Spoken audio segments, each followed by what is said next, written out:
Praise lord. దేవునికి మహిమ కలుగును గాక. కీర్తన గ్రంథము 37వ అధ్యాయము 8వ వచనం చదువుకుందాం. కోపము మానుము, ఆగ్రహము విడిచిపెట్టుము. దేవునికి మహిమ కలుగును గాక. ప్రియ సహోదరి సహోదరులు, ఒక కుటుంబము కట్టబడాలంటే భార్య భర్త వారి కోపాన్ని అదుపులో పెట్టుకోవాలి. ఈరోజు చాలా కుటుంబాల్లో సంతోషము సమాధానము లేకపోవడానికి ప్రధాన కారణము కోపాన్ని అదుపులో పెట్టుకోలేకపోవడమే. భర్త కోపం వస్తే చాలు ఎలా అంటే అలా మాట్లాడుతుంటాడు. ఇష్టం వచ్చినట్లు తన భార్య బిడ్డను కొడుతుంటాడు. భార్య కోపం వచ్చినప్పుడు భర్తనే గౌరవం లేకుండా నోటికి ఏ మాట వస్తే ఆ మాటతో తిడుతూ ఉంటుంది. వివాహం చేసుకున్నది తిట్టుకొనటానికి కొట్టుకొనటానికి కాదు, కానీ భార్యాభర్తలు తమ కోపాలను అదుపులో పెట్టుకొని సంతోషంగా జీవించాలని, దేవుని మహిమపరచాలని దేవుడు వివాహాన్ని ఏర్పాటు చేశాడు. దేవునికి మహిమ కలుగును గాక. ప్రియ సహోదరి సహోదరులు, కొంతమంది జీవితాల్లో వారి కుటుంబాలు కట్టుకోకుండా తన కుటుంబాల్ని తానే కోపంతో కూల్చుకుంటున్నారు. తన కుటుంబాలు కోపంతో కూల్చుకుంటున్నారు. కోపాన్ని అదుపులో పెట్టుకోకుండా భార్యాభర్తలు సమాధానము లేకుండా, నెమ్మది లేకుండా తన కుటుంబాలను కూర్చుకుంటున్నారు. భార్య అయితే లోబడి ఉండకుండా భర్తకి మరి నువ్వెంత అని మరి ఇద్దరు ఒకేసారి కోపంతో మరి ప్రవర్తిస్తూ వారి కుటుంబాన్ని కూల్చుకుంటున్నారు. వేరు వేరు జీవితాలు జీవిస్తున్నారు. తనకు కలిగిన బిడ్డలు మరి దిక్కులేని వారుగా, అనాథులుగా జీవిస్తున్నారు. వారికి సమాధానం లేదు. కోపాన్ని అదుపు చేసుకోలేకపోతున్నారు. కుటుంబాన్ని కట్టుకోలేకపోతున్నారు. కుటుంబాన్ని వారు వేరు చేసుకుంటున్నారు. కుటుంబాన్ని కూల్చుకుంటున్నారు. కుటుంబాన్ని నాశనము చేసుకుంటున్నారు. ప్రియ సహోదరి సహోదరులు, మరి దేవుడు ఆనాడు దేవుడి వివాహాన్ని నిర్మించాడంటే, వివాహాన్ని ఏర్పాటు చేశాడంటే భార్యాభర్తలు ప్రేమ కలిగి కుటుంబాన్ని కట్టుకుని ప్రేమలో కుటుంబాన్ని భద్రపరుచుకుని ఆ కుటుంబంలో సంతోషము ఆనందాన్ని మరి పొందుకుని దేవుని మహిమపరచాలని దేవుడి వివాహాన్ని సిద్ధపరిచాడు. ఆనాడు ఆదాము ఒంటరిగా ఉండటం ఇష్టం లేక, నరుడు ఒంటరిగా ఉండటం ఇష్టం లేక మరి స్త్రీని ఏర్పాటు చేసామని భార్యాభర్తలుగా జతగా దేవుడు ఏర్పరిచాడు. కుటుంబంగా దేవుడు కట్టాడు. ఆ కుటుంబంలో ప్రేమలో మరి సంతోషము ఆనందముగా జీవించాలి, దేవుని మహిమపరచాలని దేవుడు కోరాడు. దేవుడు జతపరిచినప్పుడు నీవు ఒంటరిగా ఉండి వేరు జీవితాలు జీవిస్తున్నావని దేవుడు మాట్లాడుతున్నాడు. నీ కోపం వల్ల దేవుడు జతపరిచిన ఆ జీవితాన్ని విడిచిపెట్టి వేరు జీవితాలు జీవిస్తున్నావని దేవుడు మాట్లాడుతున్నాడు. ప్రియ సహోదరి సహోదరుడా, దేవుడు మాట్లాడుతున్నాడు. మరి నీవెలా ఉన్నావు? నీ కోపాన్ని అదుపులో పెట్టుకుంటున్నావు? ప్రియ సహోదరి సహోదరులు, నీ కోపాన్ని అదుపులో పెట్టుకుని నీ కుటుంబాన్ని కట్టుకుంటున్నావు, లేక కోపాన్ని ఇద్దరు ఒకేసారి కోపపడి మరి నీ కుటుంబాన్ని కూల్చుకుంటున్నారా? నీ కుటుంబాన్ని మరి కట్టుకోక నీ కుటుంబాన్ని కూల్చుకుంటున్నారా? దేవుడు మాట్లాడుతున్నాడు. నీ కుటుంబాన్ని కూల్చుకొని సమాధానం లేక, నెమ్మది లేక, మరి శాంతి లేక, సంతోషం లేక నీ కుటుంబంలో నువ్వు జీవిస్తున్నట్టయితే దేవుడు ఈరోజు నీతో మాట్లాడుతున్నాడు. కోపము మానుము, ఆగ్రహము విడిచిపెట్టుము. కోపం వచ్చినప్పుడు నువ్వు అదుపు చేసుకో. నీ కోపం వచ్చినప్పుడు నువ్వు అదుపు చేసుకుంటే నీ కుటుంబంలో శాంతి, సమాధానము, సంతోషము వస్తుందని దేవుడు మాట్లాడుతున్నాడు. నీ కోపం వల్ల నీ కుటుంబాన్ని కూల్చుకుంటున్నావా? నీ కోపం వల్ల ఇద్దరు మరి ప్రేమతో కుటుంబాన్ని కట్టుకోవాల్సిన నీవు వేరు జీవితాలు జీవిస్తున్నావా? వేరుగా మీరు మరి జీవితాలు జీవిస్తూ వేరు బతుకుతున్నప్పుడు దేవుడు మాట్లాడుతున్నాడు. నువ్వు సమాధానంగా ఉండాలంటే, సంతోషంగా ఉండాలంటే, ఆత్మీయంగా నీ కుటుంబం కట్టుకోవాలంటే కోపము అదుపులో పెట్టుకోమని దేవుడు మాట్లాడుతున్నాడు. భార్యగా నీ కోపం వచ్చినప్పుడు భర్తగా నీవు మౌనముగా ఉండు. భర్తగా నీ కోపం వచ్చినప్పుడు భార్యగా మౌనముగా ఉండి నీ కుటుంబాన్ని కట్టుకోమని దేవుడు మాట్లాడుతున్నాడు. దేవునికి మహిమ కలుగును గాక. దేవుని వాక్యము ఇలాగ సెలవిస్తుంది. యాకోబు పత్రిక 1వ అధ్యాయము 20వ వచనం. నరుని కోపం దేవుని నీతిని నెరవేర్చదు. దేవునికి మహిమ కలుగును గాక. నరుని కోపం దేవుని నీతిని నెరవేర్చదు. ఆనాడు మరి కయ్యూను ఏబేలు ఇద్దరు అన్నదమ్ములు. ఏబేలు అర్పణ తీసుకొచ్చాడు తన మందలో నుంచి. కయ్యూను తన పొలంలోంచి అర్పణ తీసుకొచ్చినప్పుడు దేవుడు ఏబేలు అర్పణ అంగీకరించాడు. కయ్యూను అర్పణ అంగీకరించలేదు.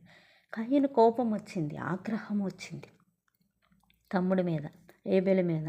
ఆ కోపమే హంతకునిగా మార్చేసి తన సహోదరుని చంపివేశాడు.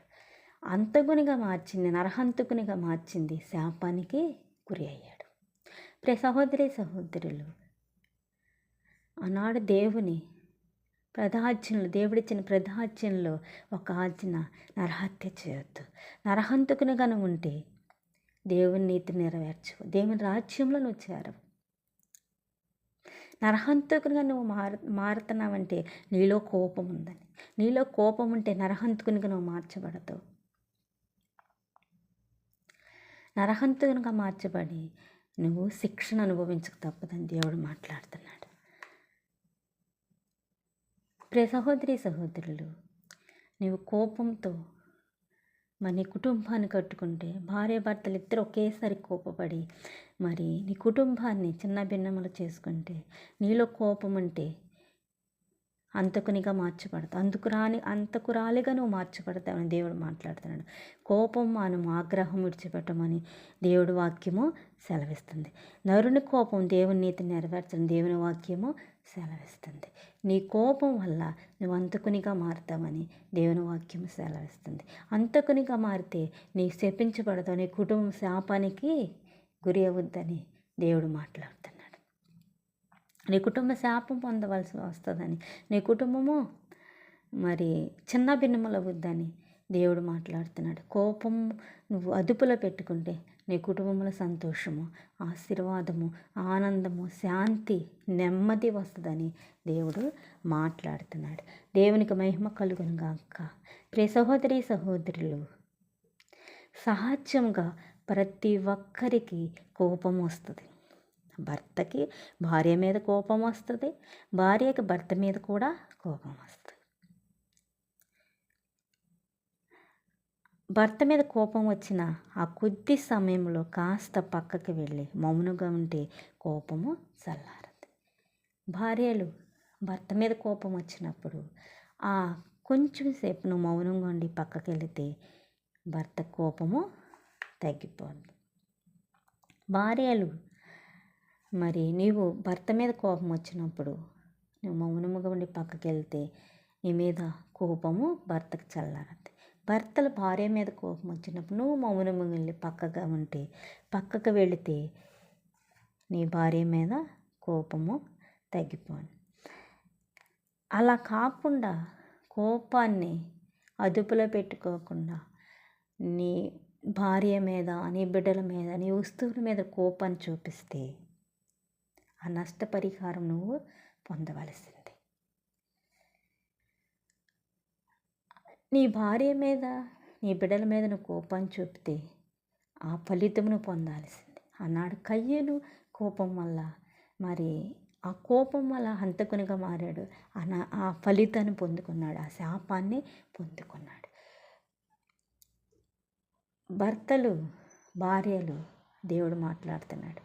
నీ కోపం అదుపులో పెట్టుకోకపోతే నీ బిడ్డల మీద, నీ భార్య మీద, నీ వస్తువుల మీద, నీ భర్త మీద నువ్వు చూపితే దానికి తగిన ఫలితము నువ్వు అనుభవించక తప్పదు. దేవునికి మహిమ కలుగును గాక. సహోదరులు, ఒక ప్రాంతంలో వృద్ధ దంపతులు నివాసం చేస్తున్నారు. వారి వివాహం జరిగి చాలా సంవత్సరములైంది. ఇప్పుడు ఆ భర్తకి సుమారు 75 సంవత్సరములు వయసు పైబడిందే కానీ మనిషి చాలా ఆరోగ్యంగా ఉన్నాడు. ఒకరోజు భర్త తన స్నేహితుడిని కలవడానికి హాస్పిటల్కి వెళ్ళాడు. ఆరోగ్యంగా ఉన్న ఈయన చూసి ఆ స్నేహితుడు ఆశ్చర్యపడ్డాడు. ఆ స్నేహితుడు భర్తను అడిగాడు, నీకు ఇంత వయసు వచ్చింది, వయసు పైబడింది, ఇంత యాక్టివ్గా ఇంత ఆరోగ్యంగా ఉన్నావు, ఏంటి ఆరోగ్యం రహస్యం అని తన స్నేహితుడు భర్తను అడిగినప్పుడు తన స్నేహితుడు చెప్తున్నాడు, మేము పెళ్ళైన కొత్తల భార్యాభర్తలు ఒక తీర్మానము చేసుకున్నాం.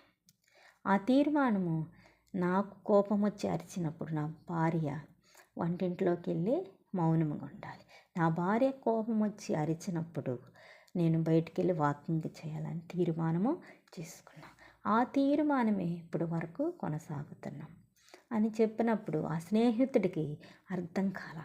మళ్ళీ అడిగినప్పుడు వివరించి ఆ భర్త స్నేహితుడికి చెప్పాడు, నా భార్య 5 గంటలకి లేచి నా కోపం తరుస్తుంది, నేను 5 గంటలకు బయటకు వచ్చి వాకింగ్ చేస్తాను, సాయంత్రము 11 గంటలకి ఇంటికి తిరిగి వెళ్తానని ఆ భర్త చెప్పాడు. ప్రియ సహోదరి సహోదరులు, దేవుడు మాట్లాడుతున్నాడు, నీ నోటి దురుస్తనం వల్ల నీ భర్త ఇంటికి రావాలంటే భయపడుతున్నాడా? నీ కోపం వల్ల నీవు ఇంటికి వస్తే నీ భార్య బిడ్డలు భయపడుతున్నారా? ఒకసారి పరిశీలన చేసుకో. ప్రియ సహోదరి సహోదరులు, నీ ఇల్లు ఒక ప్రశాంతంగా ఉండాలని, ప్రశాంత నిలయముగా ఉండాలని దేవుడు ఆశిస్తున్నాడు. నీ ఇల్లు సుఖ సంతోషాలతో ఉండాలని దేవుడు ఆశిస్తున్నాడు. నీ ఇల్లు ప్రశాంత నిలయంగా ఉండాలని దేవుడు కోరుకుంటున్నాడు. నీ ఇల్లు సుఖ సంతోషాలతో ఉండాలని దేవుడు కోరుకుంటున్నాడు. భార్యాభర్తలు తన కోపాన్ని అదుపులో పెట్టుకోవాలని దేవుడు ఆశిస్తున్నాడు. ప్రియ సహోదరి సహోదరు, ఒకరు కోపంలో అరిస్తే మరి ఒకరు కొంచెం సహనం కలిగి మౌనంగా ఉండాలని దేవుడు ఆశిస్తున్నాడు. నీవు అలా ఉన్నావా? ప్రియ సహోదరి సహోదరు, నీ భార్య కోపం వస్తే నువ్వు సహనం కలిగి ఉన్నావా? నీ భర్త కోపం వస్తే నువ్వు సహనం కలిగి ఉన్నావా? దేవుడు ఆశిస్తున్నాడు.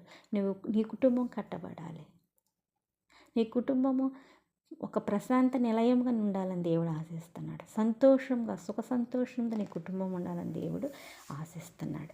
దేవుడు ఆశించినట్లుగా నువ్వు జీవించాలంటే నీ భర్త కోపం వస్తే నువ్వు మౌనముగా సహనము కలిగి ఉండాలి. నీ భార్య కోపం వస్తే నువ్వు మౌనముగా సహనము కలిగి ఉండాలి. నీ కోపాన్ని నువ్వు అదుపులో పెట్టుకోవాలి. దేవునికి మహిమ కలుగునుగాక. నీవు కోపం అదుపులో పెట్టుకోక నువ్వు మౌనముగా ఉండకపోతే నీ కుటుంబంలో నెమ్మది ఉండదు, సుఖ సంతోషములు ఉండవని దేవుడు మాట్లాడుతున్నాడు. ప్రతి కుటుంబంలో చిన్న చిన్న గొడవలు వస్తూనే ఉంటాయి, అది సహజం. కానీ కొన్ని సందర్భాల్లో చిన్న చిన్న గొడవలు కాస్త పెద్ద గొడవలుగా మారుతాయని దేవుడు చెప్తున్నాడు. దానికి కారణం నీవే, భర్తవైనా నీవే, భార్యవైనా నీవే. దానికి కారణం ఒకేసారి మీ ఇద్దరు కోపాన్ని చూపిస్తుంటే ఆ కుటుంబం సంతోషంగా ఉండదు. పెద్ద గొడవలుగా మారుతున్నాయి అంటే భార్య భర్తలు ఇద్దరు కోపాన్ని ఒకేసారి చూపిస్తున్నారు. చిన్న చిన్న గొడవలు పెద్ద గొడవలుగా వచ్చి మీ కుటుంబాన్ని కూర్చుకుంటున్నారు. వేరు జీవితాలు జీవిస్తున్నారు. నీ కుటుంబాన్ని కట్టుకోవాల్సిన బదులుగా కుటుంబాన్ని కూల్చుకుంటున్నారు. వేరు జీవితాలు జీవిస్తున్నారు. ఒక కుటుంబం సంతోషంగా ఉండాలంటే ఎట్టి పరిస్థితుల్లో భార్యాభర్తలు ఒకేసారి కోపించకూడదు. ఎట్టి పరిస్థితుల్లో కుటుంబము మరి సంతోషంగా సుఖశాంతులతో ఉండాలంటే భార్యాభర్తలు ఎప్పటికీ ఒకేసారి కోపించకూడదు.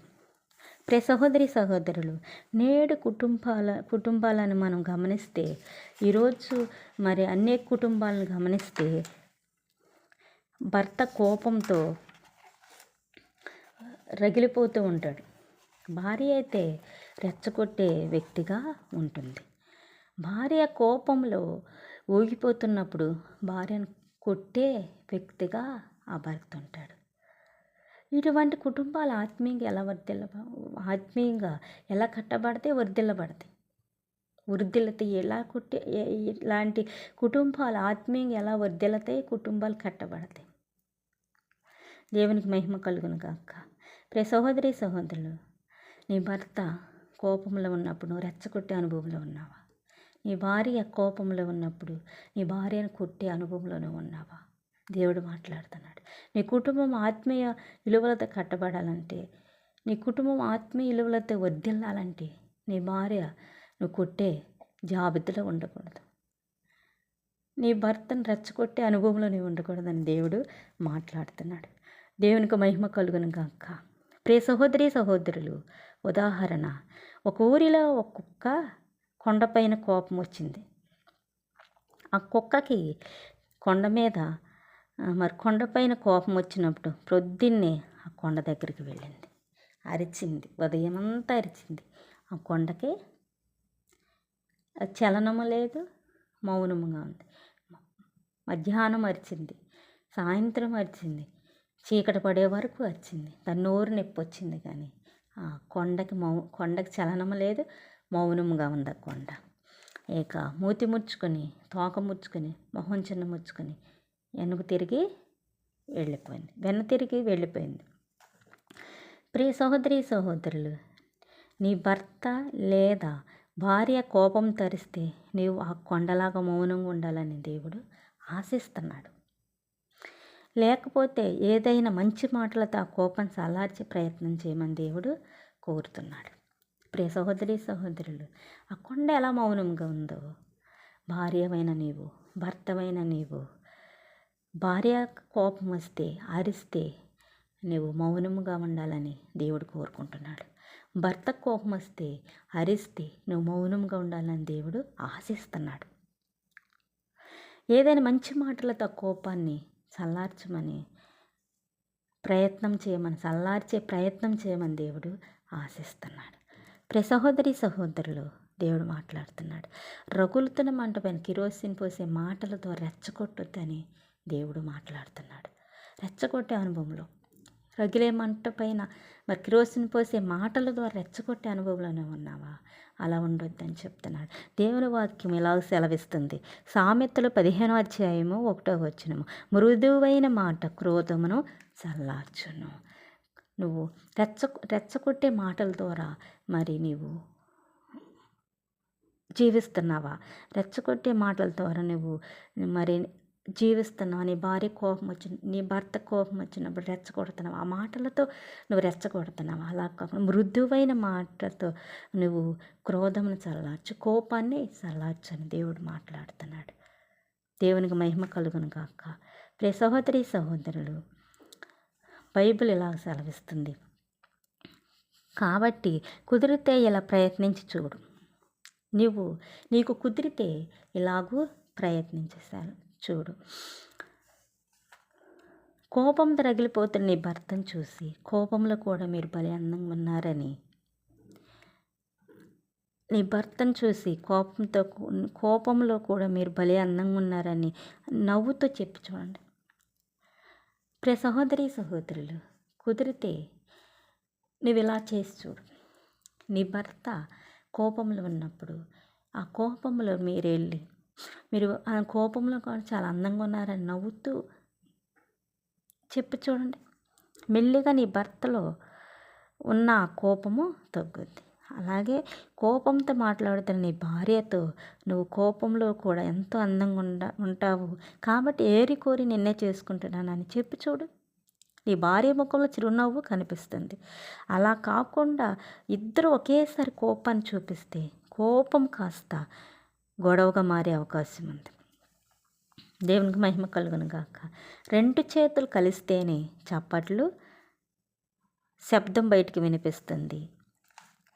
ఒక చేతితో ఎటువంటి శబ్దం వినబడదు. సామాన్యంగా కోపం అనేది ఎక్కువ సమయము ఉండదు.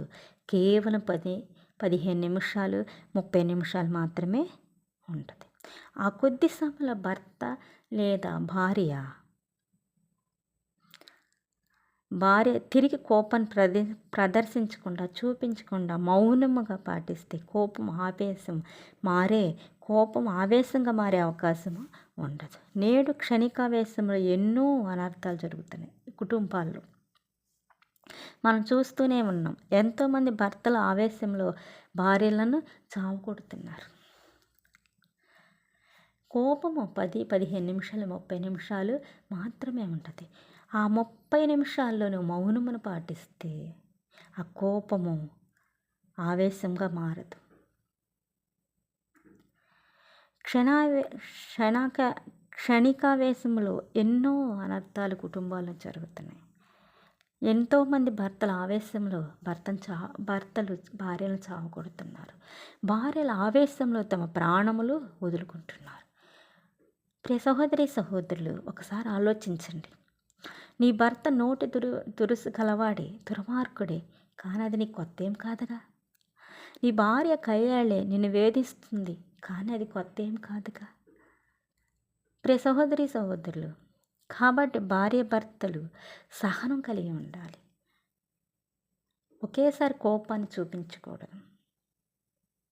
శాంతి సమాధానత కుటుంబాన్ని కట్టుకోవాలని, జీవించాలని దేవుడు ఆశిస్తున్నాడు. ఒకేసారి భార్య భర్తలు కోపాన్ని చూపించకుండా తన కుటుంబం శాంతి సమాధానాలతో మరి కుటుంబాన్ని కట్టుకోవాలని దేవుడు ఆశిస్తున్నాడు. శాంతి సమాధానము సంతోషంతో తన కుటుంబము కట్టుకోవాలని దేవుడు కోరుకుంటున్నాడు. దేవునికి మహిమ కలుగును గాక. ఆమేన్.